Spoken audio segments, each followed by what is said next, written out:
अपना देश जो है वो बहुत पुराना है, बहुत लंबा इतिहास है इसका। और मतलब एक व्यक्ति अपने जीवन में पूरी बात समझ भी नहीं सकता है, और बीच के समय में बहुत सारे मिस इंटरप्रिटेशन भी हुए हैं, एक लंबा समय संघर्ष का भी हुआ है। मुझे लगता है कि आज़ादी के अमृत महोत्सव के इस अवसर पर हम लोगों को पुराने बातों की समीक्षा जरूर करनी चाहिए, लेकिन दोषारोपण की आवश्यकता नहीं है।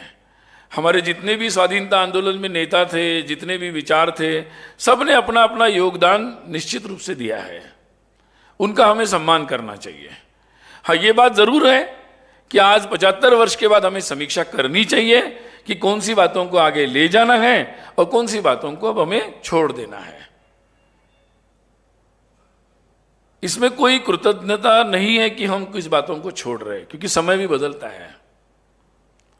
और इसलिए आने वाले समय के लिए एक हमारे देश की एकता, एकात्मता, अखंडता, जिसका आधार हमारी संस्कृति है, हमारी परंपराएं हैं, तो इतिहास के बहुत सारे ऐसे पहलू हैं कि जिनको स्पष्टता से रखा नहीं गया, प्रामाणिकता से रखा नहीं गया।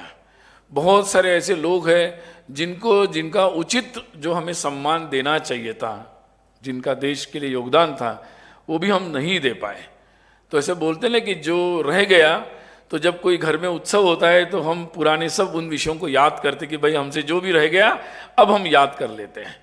तो मुझे लगता है कि जो रह गया वो रह गया, लेकिन अब उसको कम से कम याद कर ले, वो सारे लोगों को याद कर ले जिन्होंने देश के लिए ज्ञान निर्माण किया, वो भाषाओं का ऐसा ज्ञान निर्माण किया कि जिससे सारी भाषाएं जुड़ गई, उनको याद करना चाहिए। जिन्होंने योग से लेकर बहुत सारे ऐसे अनुसंधान किए, उनको याद करना चाहिए। स्वाधीनता के वो लोगों को याद करना चाहिए।